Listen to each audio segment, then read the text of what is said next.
All right.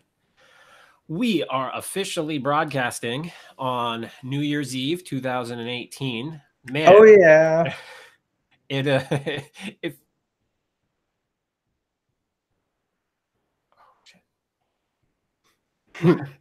I need to like exit out of that other window. Whoopsie. I'm like, why am I hearing myself? We are live and you are seeing this. This is what live podcasting is like. So welcome to the party, everybody. This is my shredder. And that's my twin. So I guess Sarah and we pooped out a shredder. It's happening. All right. Well, now let's like actually start this thing. I know it started already, but it was very weird to like after a few seconds hear myself talking back to myself where it was like, yes, it is time to start this thing. And I was like, well, yes, Omnis, you're right. Well, But and we I was can cut expecting all your of this voice. out in post-production. Oh, So for sure. This is only the stuff that you have to put up with live. So definitely. anyway, so should we like do our introduction because it's the the last one in 2000. I'm ready. I'm ready. Okay. Fuck, what was our introduction again? I don't know. Actually, I'm not ready. Now I have to go look it up. I know you follow my cues, so all I have to do is start it and you'll know what to do. This is true. This is Charles. This is Emmanuel. And you are listening to Blight Makes Right. The original Legion of Everblight podcast, videocast. Roar! I love that damn dragon. I know. I was surprised that I didn't have to pay like $20 or something for some like random dragon sound bit. Nice. I just found one. It was like, yes, you need a dragon that's breathing fire. And I was like, I do. I really, really do. Sometimes you just hit that moment and it's like achievement unlocked. For sure. So, did you get any blighted Christmas joy? Well, to be honest, all of the Christmas joy that I have is going into this podcast right now. I got a new microphone. I got a new headset. I got a new camera. I got a second camera. I got a fat mat. I got all kinds of crazy stuff for doing Field of Fire. Nothing blighted because you know what? Honestly, you got me everything I needed just about. And then I filled out my Thagrosh 2 list personally with my birthday money. So I'm like, or Thagrosh 1 list. I'm sorry. I missed Charles is like, wait, what? Yeah, the Thagrosh. You have a Thagrosh 2 list? I do. It's exactly like my Thagrosh 1 list, just with Thagrosh 2. Yeah, it's understandable. I don't blame you there. So, all right, yeah. I did. It was funny actually. A friend of mine got me Bethane. I think they're really trying. Like they don't play War Machine and Horde, but they wanted to do something nice for me. And I'm sure he won't ever watch the show because again, he doesn't play, but he knew that I was getting back into gaming really hardcore, and he got me Bethane as a Christmas present. And now very nice. Like, what do I do with this? I've had Bethane for a long time. Well, I have some double ups too. Like I have a extra callus too. Maybe we'll just have to do some giveaways on the podcast at some point because I think I should paint him twice because Hamilton clearly. Well, I'm also like I'm like a little excited about the Legion aesthetic that they're giving to the pterosaurs for Monster Apocalypse. So nice. I may switch out. But damn, we got Warlock Bodyguard, aka Wolf, or Hero of the Blightbringers, is I believe what they call him. Nice. Is that like when Goris was rainbow ass?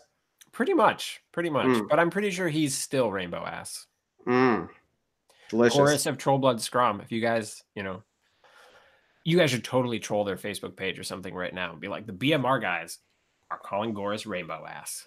It's true. He is rainbow ass. He shoots rainbows from his troll keel ass. Man, you remember when Goris left the Rathrock on top of the vehicle and they drove away and it like flew to the side of the road and they thought that they had lost Rathrock, and then we recovered it and hid it from them and presented it to them at Lock and Load with all of the damage that they caused. I thought Goris was going to shit himself. I would have paid good money for just a short video clip from maybe a security camera or something of Rathrock flying through the air. Just right. Because that would have been like hit a sign and ricocheted, and you're like, it really does that. Oh man, I couldn't imagine if it actually hit somebody. Could you imagine me, the guy walking down the street, you're just like headphones on? Oh god, what is that? Grievous wounds, you're out. Wow, this is a Legion podcast. We should probably Well, like if we want to meander. talk about weapons, I do still have this dream that I am either going to make Rapture or now what's Callus's weapon? Hellbrand? I don't want to fuck Firebrand. that up. I'm pretty sure it's Hellbrand. Right? And then I think his spell is Firebrand or Fudge. I'm pretty confident it's Hellbrand, right? Like Like I as he's love going like through White War Callus. Room Live, he's like, "I'm It's going to prove Hellbrand. it." I was right. You were. Why do I even doubt myself? But I am totally going to build either Hellbrand or Rapture. I've already like mapped it out, and it is well within my skill set now. So there's a very reasonable probability. Even if I don't build Callus in its entirety, I will almost certainly bring Hellbrand to lock and load. That's That will awesome. probably be a thing. Speaking of things that I want to do in 2019, build Hellbrand. That's right up there.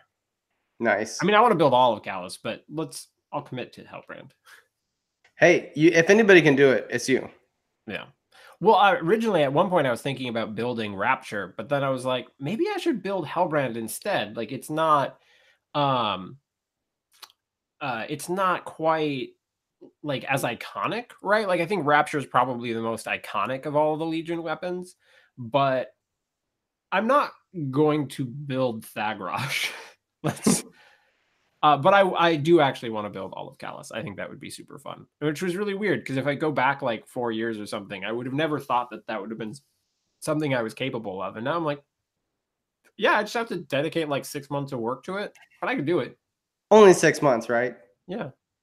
But it would make sense. I really want to build something Legion outside of just like a wall of plaques. But we're getting all pumped up for these events. Like I'm buying my plane ticket for the America's Team Championship, I think was what it's called. So I'll be there in less than a month. And man, Mr. Hamilton was like, dude, if you're going to go, I'm going to have to come up. I'm like, yes, you are.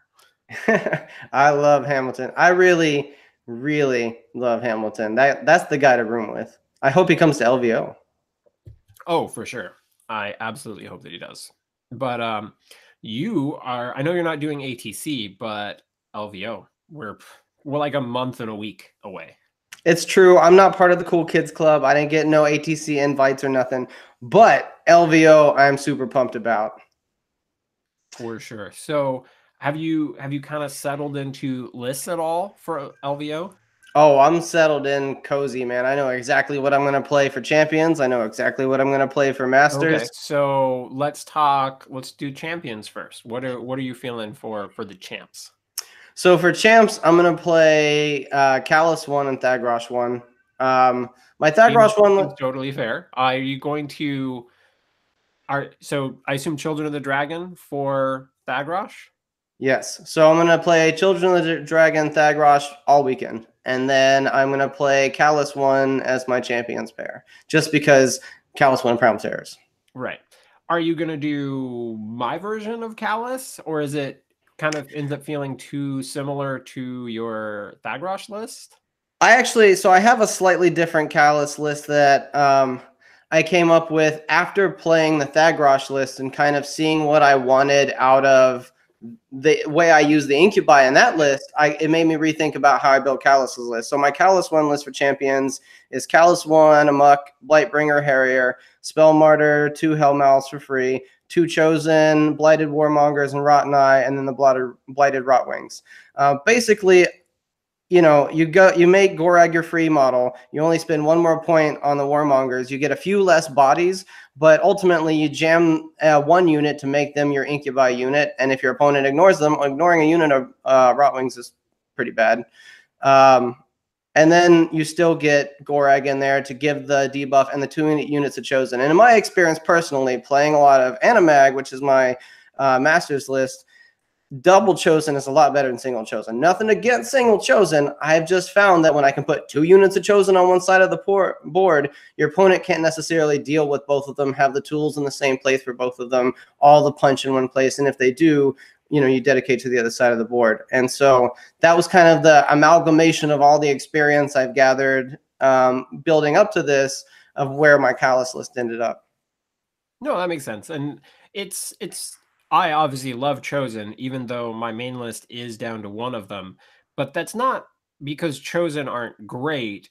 It's because the rest of the list just does so much work that the Totally. Chosen don't get involved very often. Like they're so like they're this thing that's like I have 20 more points, so I might as well put it on the table. But it's just probably not like it's more of a threat than it is actually doing work in most of the games that I've played it. It's like Chosen are these thing that hang behind, and it's like, well, if you do come in, then the Chosen are going to kill you, and then the rest of that front line is going to move forward.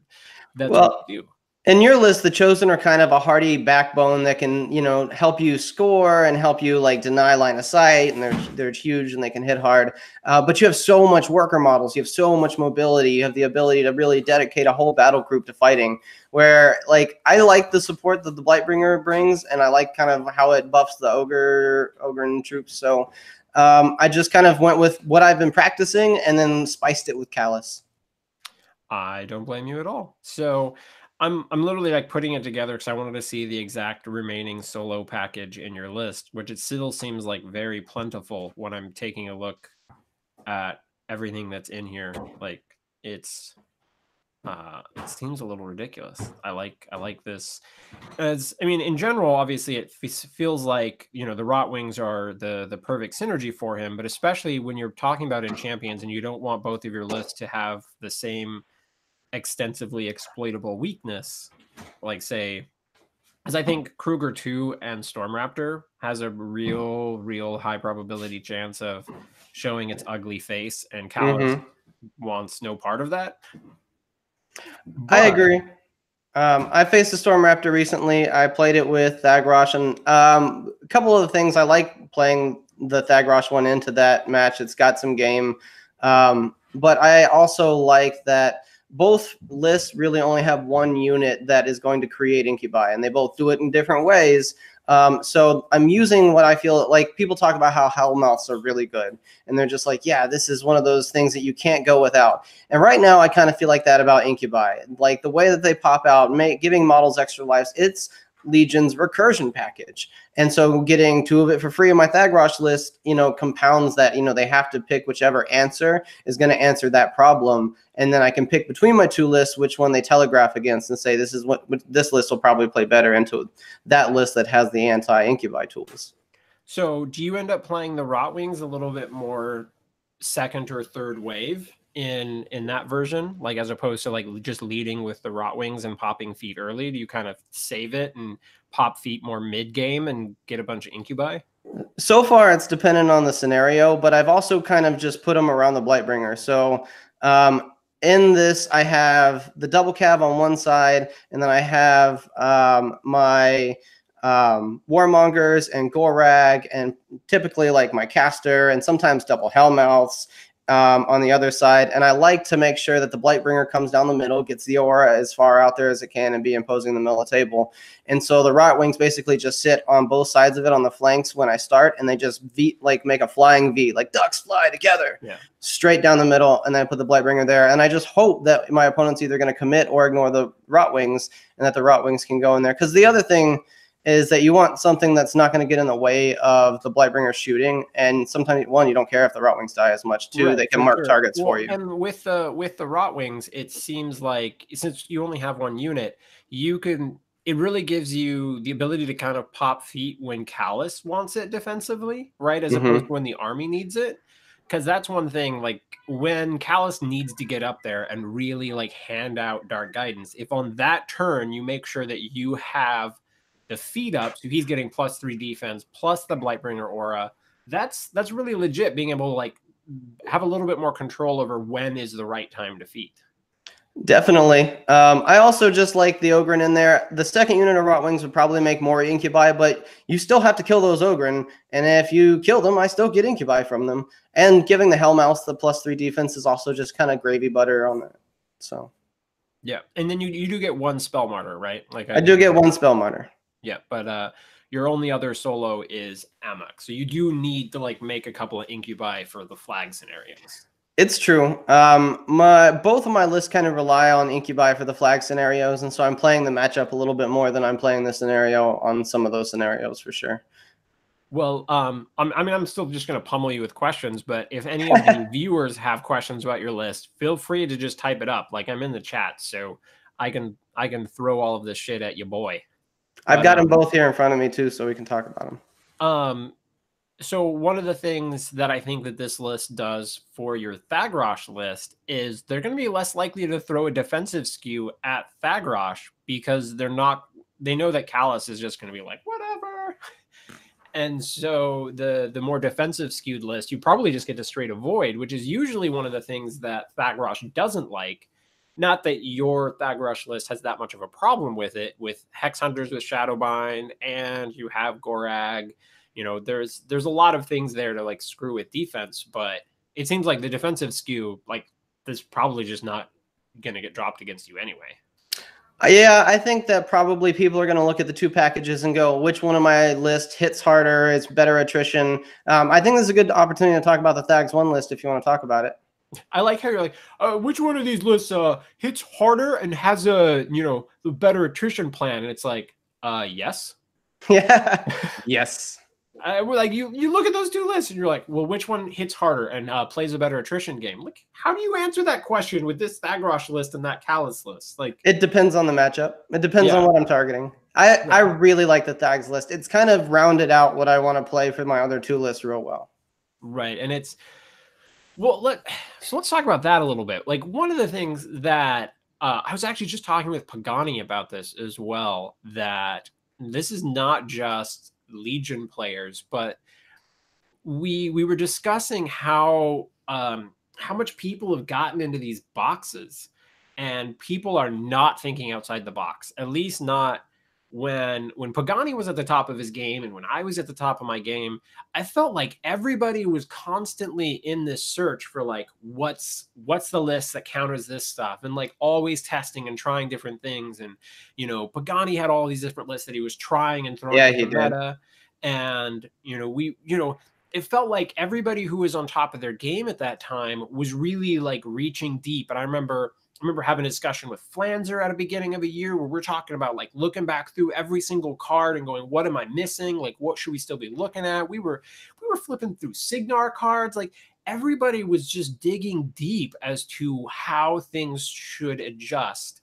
And it seems like right now there's this kind of like almost like blame that like the CID system and the theme force system is blocking people's creativity. Like, you're just like, well, because this stuff exists, like I can't really be creative, so I'm not going to try.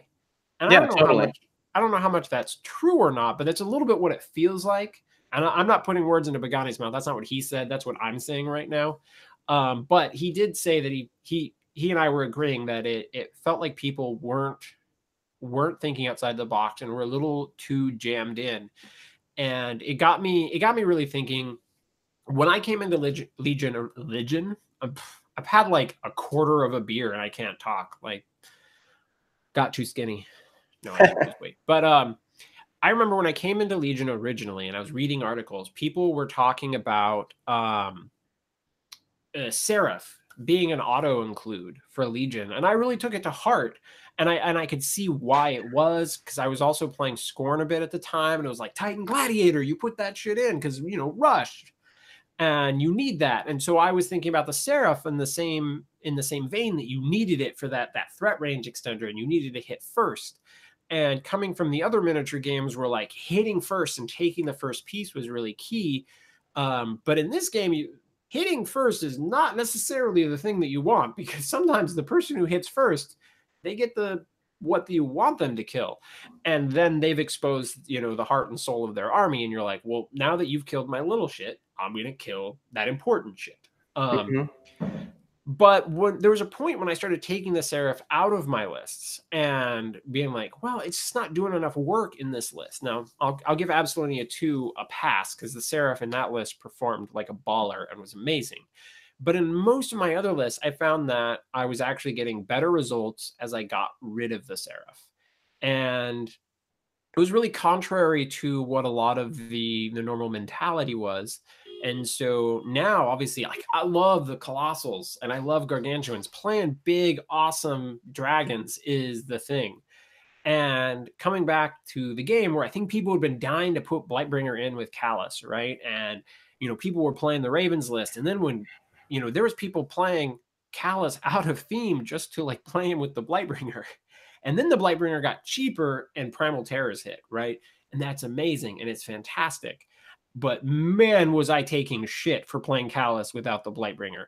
Like the phrases that were coming at me were mind-boggling, where it was just like, you're just playing a totally inferior list, and and it's blowing my mind. I'm just like, I put it on the table. You have no idea. Like, as soon as I was playing this version, I'm like, why am I going back to the Blightbringer? This just does everything that I want it to. It also fits your playstyle perfectly. Adding the hit and run element to the already repositioning models, I think, was the key to make it sing for you. Right. So in general, I guess what I'm talking about is to like step outside the box and don't assume that something is an auto include, because I'm not sure that really exists. And so Wolf has a question in the chat, and he's essentially wondering what we think people should do to prepare for the meta, what tools or casters are people potentially overlooking. And now that's going to be a different question depending on, or different answer depending on what you're trying to prepare for. And I think learning to prepare for your local meta is kind of a skill test to prepare for the larger metas. And so what you want to do, like one of the things that I would always do, and maybe this is, pisses off my friends sometimes, but it's like, I'm going to a tournament. I know Sam Ross is going to be there. And so I'm like, I have to make sure that I can handle Terminus and a million Mechanothralls. Like, you're just thinking about these things like, I am probably not winning this event without going through this person. And so you don't come unprepared for their best list. Now, sometimes what will happen is you'll bring an answer for their thing, and then they'll bring an answer for what they thought you were going to play. And then maybe neither of you play the list that you thought. But more often than not, I think people are going to be bringing their best and practicing with their best in those sort of tournaments.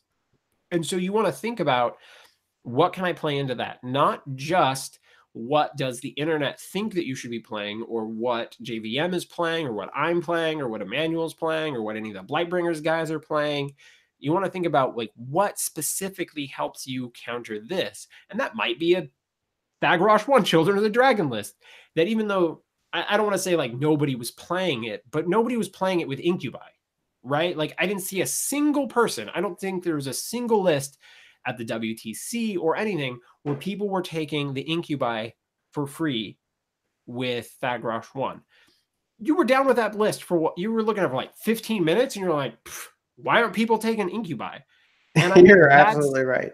Right. And I think, and as soon as you pointed it out, like, I had built Children of the Dragon lists, and I knew that Incubi was a solo that you could take, but it did not click in my brain hole that you could take them for free. And as soon as you said it, I was like, why isn't that a thing? And there is stuff like that that's in there that could help you play the caster that you want to play, or have the right answer to what you're trying to play against. And I think, if anything, like, you and I are back to the game after what, a month, 2 months? Yeah. And we both have a list that's significantly different than what most people were playing. That's not like a complete like overturn. It's not like we're suddenly like, Bethane is the best caster in the world. Like, we're playing Thagrosh 1 and Callus, right? Like, these are already well-established strong casters, but our lists are considerably different. I think one of the big notable things between the two of us too is that our sabbatical, we took a War Machine cleanse. Like, I took a War Machine, 25-cent burrito off the street and got rid of all of it. Yeah. And then when I came, Mariah Carey, like, lemonade, cleanse, you straight up juice cleansed it. You got all of that Crix and Menoth out of your system so that you could come back and like get the Blight Shake. You're absolutely right. And so when we came back, there was definitely, I think we both looked at it and talked about it, where we felt the more we looked at lists, the more we looked at things, we were seeing a lot of the same things. Like, you could literally shuffle through and be like, there is almost like only a model or two variation between most of these lists. And I don't think that's necessarily bad, because look at Magic the Gathering. Like, there's definitely a meta list and a time and a place where things work. You know, you can look at the game and be discerning and say, these are probably the best models that I have available to me. But that doesn't mean you should stop looking. That doesn't mean that maybe they're the best models available to you at that time. But this game constantly evolves. New models come out, new people come out, and they want to see things interesting. Charles and I both came in and said, what looks interesting to us, and then dove at it. Like, we were looking at what's interesting, and it's, you know, it's about what do we want to play and like what do we want to experiment with. But using your Magic the Gathering reference, and I feel like right now people are getting really trapped in like, oh, the theme forces like build themselves, which in some cases might be true, but Primal Terrors, fuck no. Like, there are so many Primal Terrors lists, and if you listen to like the tactical tips episode where they start talking about like all of the different versions, like it's almost mind-boggling when you're hearing the other people who are not playing these factions talk about, you know, all of the potential things that they have to think about. Like, they're thinking about these things as competitive players, and you're going like, well, if they're thinking about all of those things, why am I not thinking about those things? And, you know, maybe to a certain extent, you know, JVM already feels like Animag is, which may or may not be true, but there might still be lists in there that are worth exploring. But to bring it back to the Magic reference, when you're playing Magic the Gathering right now, there will be like, I'm playing black green mid range, or I'm playing, you know, Boros aggro, like white red aggro. And even if you like understand the concept of the deck, that does not mean that every white red aggro deck is the same thing. Like, there can be subtle choices in there, like they may be playing it slightly more mid-range and it's slightly less aggro. Like, their sideboard could be a little bit different. And all of these things matter a lot. And sometimes adding or subtracting a support model, like say the Naga, makes a big difference. Or if someone's going, oh, well, they have the Naga, so I'm not going to be worrying about playing this against it. But then what that other tool brings in is like, well, I'm not playing the Naga, so that opens me up to play this. And, you know, I've been preaching, like, people are throwing lists at me, and I was like, you know what? You could drop that support like there and include 2 more nerfs. Well, I really want to talk about my Thags 1 list here, because I think I have a few variations of it that are just slightly different, and they're kind of in that same vein of, you know, where am I teching? I've explored the list to the point now where I think I've got the core nailed down and what it does and how it does, and I've got some good reference games in to go, yeah, it works just how I thought it did. Yeah, I'm not surprised. So just to go over the list real quick, it's Thagrosh, Prophet of Everblight, Typhon, Azrael, Zuriel, Nephilim Protector, Nephilim Bloodseer, 2 free groups of Incubi, 3 Blightedness Shepherds, a Spell Martyr, Blightedness Hex Hunters and Bale, and then Ice Witches. So the first standout like switch up that I ended up going into was dropping. I like that that you did end up. Maybe you're about to say that you took them out, but I like the Ice Witches. Like, I'm happy that those fit in. Even if you tell me that you're going to take them right out. No. So I like the Ice Witches. They're actually something that came back into the list and something I have some variation packages of, but I think they're kind of the best version of it. The Bloodseer was originally another protector, and I dropped the Spell Martyr and the extra Shepherd for it. And I played a few games. I actually played against I played against Chromac 2 with a Storm Raptor. And I noticed really early that with the Hex Hunters, because they're AD and they're stealth and they're loaded up with Incubi, that your opponent has to do something about them. They're in the middle of the table and they're going to just run riot. They have Shadow Bind, they have Hex Bolt. They can't ignore them. And so my opponent in that matchup ended up putting up the Storm Raptor straight up the table and was like, my Storm Raptor is just going to zap all of those guys and I'm going to kill them. And I'm sitting there on my turn and I'm looking at it and I'm going, okay, I can Hex Bolt away his special ability. That's cake. But I don't like that I'm only Magic 6, because then there's only a certain amount of them because he was smart and went off to one flank side, so only some of them were going to hit it with the Hex Bolt.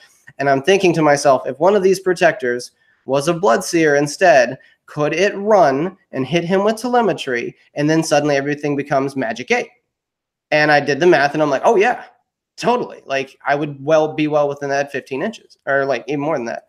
And so suddenly I thought, I'm going to add it. And so the next game I put it in, and it was like, same plan. Warp Wolf Stalker comes up, is threatening the Hex Hunters. It's like, I'm going to go in here and chew all these guys up. So I think I was playing against Chromac 1, so he was going to like Warpath through them. And I'm like, okay, Bloodseer runs up. I get you in telemetry. Zap, zap, zap, zap, zap. They did a lot of damage to that Warp Wolf because they were hitting reliably. Those PAL 13s, you don't really want to ignore them. The other packages that I switch out, so that could still be a protector if I felt that like shooting was my biggest problem. And then the ice witches have two different packages that I'll switch out for. I played it once with the pot, and it's really funny. I have like a Blight Makes Right moment about that whole ordeal. Granted, we'll get to that. Yeah. Granted, the pot's not the like primal option, premier option, but it's an interesting option because it can deny some corpse tokens. It can continue to compound the attrition problem because you're going to recur one of your heavies, a lot of troops, and then potentially start pooping out lessers too. And then each one of those lessers can add something to Thagrosh. So I like what you're talking about there with the. I know you're a recursion fanatic, so I think bringing all of these different things into that list is really significant. Definitely. And I like how much I'd almost completely forgotten about how good Hexbolt was, throwing me back to my Bethane days. But nice. Well, and here's the thing about the lessers, right? So the entire list, if you add up the health boxes, and you hear me talk about this a lot on various times, it's like 250, 260 boxes. Then you add the recurred heavy on it, and you're like 290 boxes. And then you start adding in the lessers on top of it, and you're pushing 300 boxes in a game if you have to really push all your attrition hard. Mm-hmm. And even if you only make 2 lessers across the entire game, you made 26 extra boxes for your army that are 13 12s or whatever. And they can boost and all of the other things about the lesser. So I found it useful. But I found that because I don't have a reliable hit buff, Ice Cage and rerolls from the Ice Witches was just better. It affected my sprays. It affected like really important charges. It was just like the extra boxes were nice, but it did more of what the list already did. The other option that I've been exploring back and forth with in between games, like to compare, is the Black Frost Shard. So I dropped the Witches, the Spell Martyr, and a Shepherd again. And the Black Frost Shard helps me move around damage. So they're already stealth, so it adds some more stealth to your list, some more anti-shooting. You have the ice cages there to help hit more reliably. But I found in a lot of games that Draconic Blessing just didn't go far enough. Or that, like, I'm not going to be able, in order of activations, be able to get it on the 2 models who really need it. And sometimes I'm just wishing if I had, like, Kiss to knock something down, like up 2 more. And then the fact that it affects sprays, because it's kind of my guns list to my Animag. They get out there and shoot.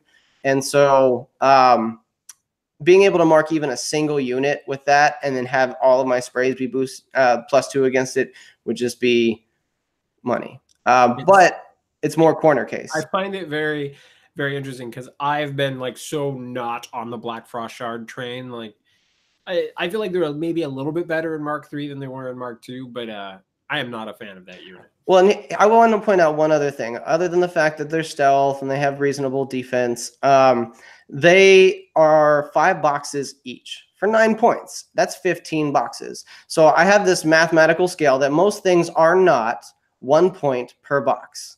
That they're either over or under. Very interesting. Now you got me thinking about that. So it'll be interesting to like swing through some stuff. You're gonna have me like thinking about your scale, like 1 point per box. 1 point per box. So does it fall above or below that curve? Because if it falls above that curve and you're like me and you play for hitboxes, you start going, all right, well, this, and this are all above the health box curve. So I've got an extra 25 boxes in my list. Well, wouldn't it be pretty normal for it to be more than 1 box per point? Because the average heavy is going to be like not 3 boxes per point. But, like 1.5-ish? Ish. Most. It goes up and down, so that's kind of the value. You have to look at it because lights and solos kind of throw the chart off. But you look at Lessers, they're 4 points for 13 boxes. That's why I like Lesser so much. Well, seems like solos are probably pretty right on there, where like a lot of the time you've got like a 5-point solo with 5 boxes, or like a 6-point solo with 8 boxes. Like you that kind of stuff is gonna be pretty on point. But then you look at like Tyrant Radheem, right? Like that dude's only 9 points and he's got 18 boxes, or no, 15 boxes, something like that. Crazy. Like that's really good. And so you'll find me putting those things in my list more often. If you like look at it and you're like, why would Emmanuel put this in his list? That might be an indicator. All right. Well, so we've chatted a bit about your champions plans. So how is it going to change when it switches over to your masters plans? I dropped Callus. Masters. Your E-Masters. That's right. Yeah. I dropped Callus and I put Animag in there, and my Animag list has not changed basically since I started, with the exception of one model. It's Double Chosen, Warmongers with Rotten Eye, Blightbringer, Harrier, the double Hellmouse. I'm literally doing this off memory. The 2 Spell Martyrs, and then I dropped 1 Harrier. It was originally double Harriers, and I went to a Gremlin Swarm, and man, those guys are money. I love the Gremlin Swarm. It's so good. Love it. I remember so many discussions where you're like, oh, I think I'm going to do this. I was like, you should get a Gremlin Swarm. I feel like a Gremlin Swarm would fit in there. And you're like, yeah, I need to pick one of those up. I feel like we had like 7 conversations that went that way.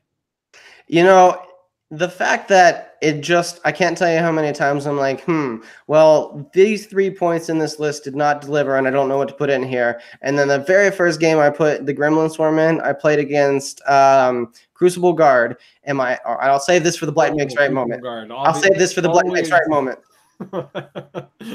That'll be a fun Blight Makes Right moment. Is Mr. Joel Lapresta just purchased somebody's Crucible Guard, so I think I'm going to be getting him in more games versus Crucible Guard. Which is both like good and bad at the same time. But you're gonna have fun.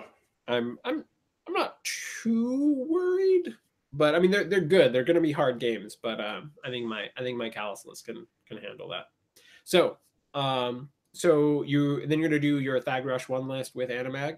I am. I'm going to pair my... And here's the thing. Like, out of everything, you will see me also play some things on nothing more than some style points. And that list is chock full of Hamiltons. It's just like, how many Hamiltons can I fit in a...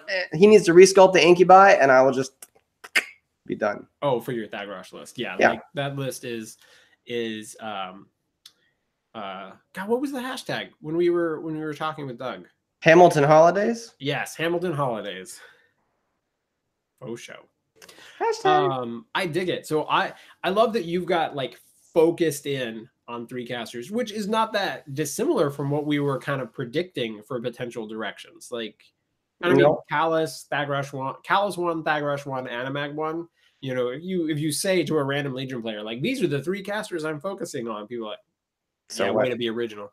Yep. Nothing original about it.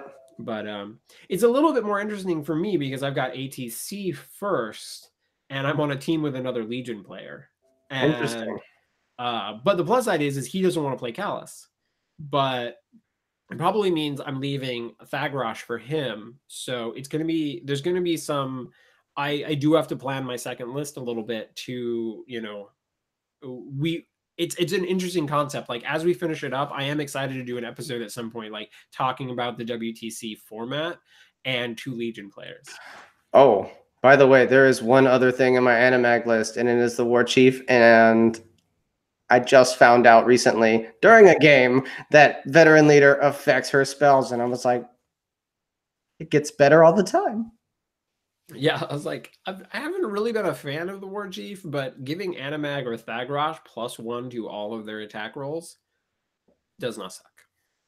No, it's coming to play more times than I can say that. I honestly thought, man, this is the worst. It's a 5-point solo that mostly hangbacks and supports, but it's a combat solo. And then I'm like, this +1 is really good on Animag this game. Or I'm like, Blood Drinker was really relevant this game. Oh, for sure. Like, there's definitely been a few times where I'm like, ooh, I would like to have Blood Drinker. And I admit I do miss the Mat 7 on the Warmongers. Like, I can live with the 3 less hitboxes. I miss them being the elite Mat 7. I love Mat 7 so much. It's so much better than Mat 6. Like, Yeah. Leaps and bounds. But you know, with the powerful charge and everything like that, they get to ridiculous mats anyways. Yeah, it's just that like you want him to go in and like murder that dude, murder that dude, murder that dude, and you're just like Mat 7 would be better. And then you got Gorag, and you're like, it's okay. Yeah, but I got to keep him safe. Like this key moments, he's got to be there. It's true. I love the controlling like the efficiency when you're like, I need to clear this zone. You know, here's the thing that I love most about my 3 list while we're still kind of in that bubble is that they're so Crixy. It makes me just gleeful, right? It's like when you have auras that debuff without targeting, and then you have guys with Shadow Bind that recur, and heavies coming back, and Dark Shroud everywhere, and it's like Legion is the new Crix. You're not wrong, and probably the Cav unit you could probably most easily compare the Ogren to would be Bane Cav. Right? Pretty reasonable. The same speed, they're the same mat, they're the same damage output, but like the Ogren have the added defensive tech, and then Bane Cav can come back. Have Ghostly. Yeah, and they can come back. Like Crix has ways to bring them back. Sexy. All right, so you getting excited for LVO?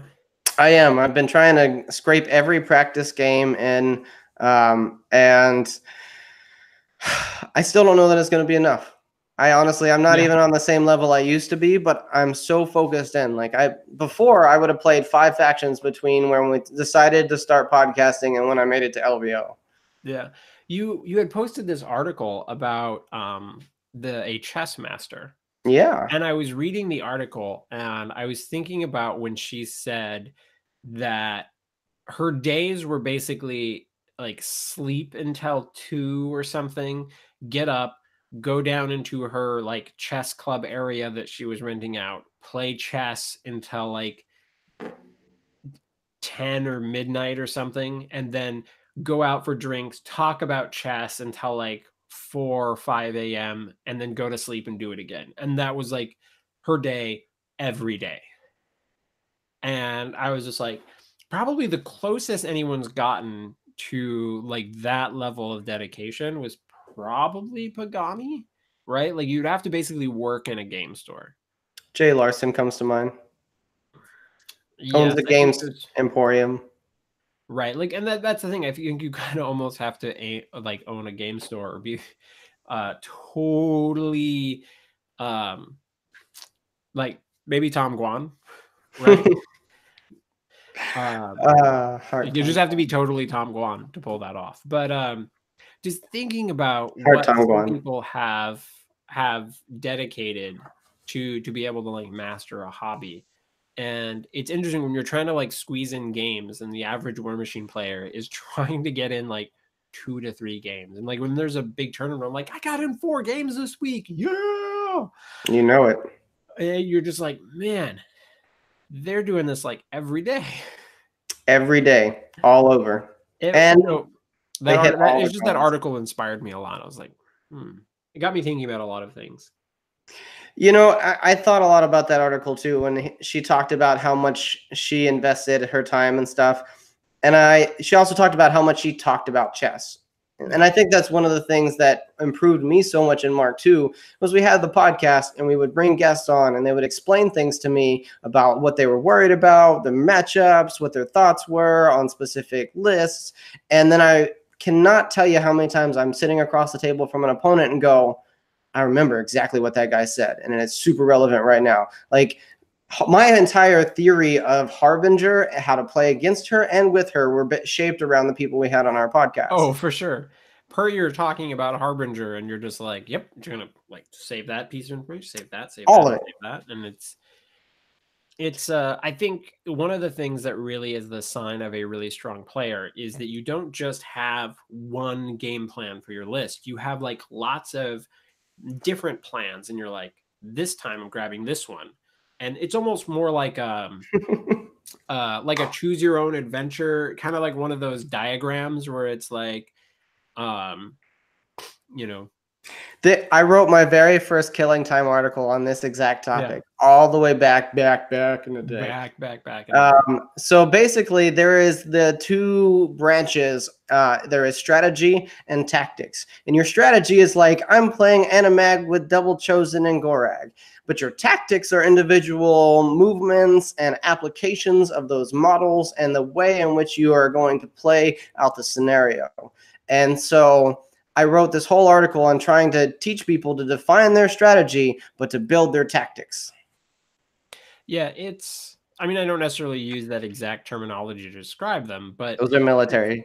yeah, makes sense why I don't have it. But it's something where you want to pull from like different plans. And like if you were to watch me play a bunch of Callus games and go, in this matchup, I'm leading with the multi-box guys. And then in this matchup, I'm leading with the Rot Wings. And it can also just shift between whether I'm going first or second, whether I am trying to buy a turn for the feat, like what I think my scenario plan is. And a lot of it is like, I think it's almost always like start by getting ready to win on scenario. And then at any point where it's like, did they screw up in attrition trying to stop me from, like, did they put so much shit in the zone that the new operation is kill all of their shit? And then you like spike off that direction. Well, now like we're off the scenario path, but now I'm just going to murder all of your stuff. Or, did they overexpose themselves trying to get too much work done? And now it's, murder caster time. And it's this, following this diagram of different things. Spoken like a true Legion player, I'm going to take the murder path, please. Murder path for 200. I will have the murder plate with the murder with the side of murder potatoes. Murder, party of two. Murder, party of two. Oh, man. Speaking of back in the day, I was listening to a podcast and they said meat and potatoes. And do you remember when I said that, like in our very first season of our very first show? Oh, yeah. And we had someone from another country being like, what are you guys talking about meat and potatoes? And it's like, it's slang. We're saying like the meal, the main course. I'm describing this slang with more slang. It's a weird euphemism, but I'll like, it's interesting to hear people point those things out, because as podcasters, not only like, I mean, how many years later does that still influence the way we speak and the things we think about and the way that we describe things? But it makes you think about other things too. Like, okay, how am I defining the way that I play, and how am I defining the models that I use to people at large? Are they understanding, what I'm getting at? Or are we just sitting here wasting our time talking a bunch of slang? For sure. Yeah, and you obviously want to get the points across, and like you want people to understand. But it was always my way of saying like, hey, we're gonna get into like the main topic. We're getting to that meat and potatoes. We're getting to the main course. But I think we're probably about wrapped up the main course now. So I think we should get to that BMR moment, that juicy steak moment. So are you ready to tell us some Legion advice, Mr. Class? I don't know about Legion advice, but I certainly have a gleeful blade mix right moment. Okay. So I'm playing against Gearhart, and my opponent brought 2 of the super awesome mule heavies and 2 of the lights, and he positioned one of the heavies that was only had 2 riflemen in between it and one of my Hellmouth tentacles. And I'm like, okay, so I have to dedicate a whole unit of Chosen to probably kill this line, and definitely got to get those 2 guys. But if I get those 2 guys, I can grab the heavy, and I can drag him all the way into the Hellmouth. And then once he's there, all of my warmongers who are circling the outside of the perimeter of the zone can charge in and kill him. And I leave him on like minuscule boxes. And so I'm like, it's time. The triumphant gremlin swarm goes in. Sabotage. Suffer damage. Die! I feel like yeah. I feel like that's like a Matt Wilson like small little short video clip where there's this giant battle taking place and the Warjack is fighting against the Ogren, and then like the Warjack is still like and then the Gremlin Swarm's like, you didn't need this cable, did you? Just pop out of the chest. Right, I feel like that would be like a Matt Wilson short. It was epic. I Loved it. And my gremlin swarm is pink. So I have little pink Aw. gremlins running around just fucking shit up. And they're incorporeal and they're stealth and they're great at holding flags and they are just delicious. Are you eating your gremlin swarms? I'm licking them. I don't advise either of these things being a good decision. They're incorporeal, man. It's not a big deal. All right. I'm not going to go there. Well, listeners, thank you for tuning in to another episode of Blight Makes Right. Thank you for choosing to enjoy the end of 2018 and the beginning of all of our 2019 shenanigans and my continued list search and Emmanuel's conquest over pink gremlins. But we will have more podcasting for you very soon. See you next year. Love, peace, and chicken grease.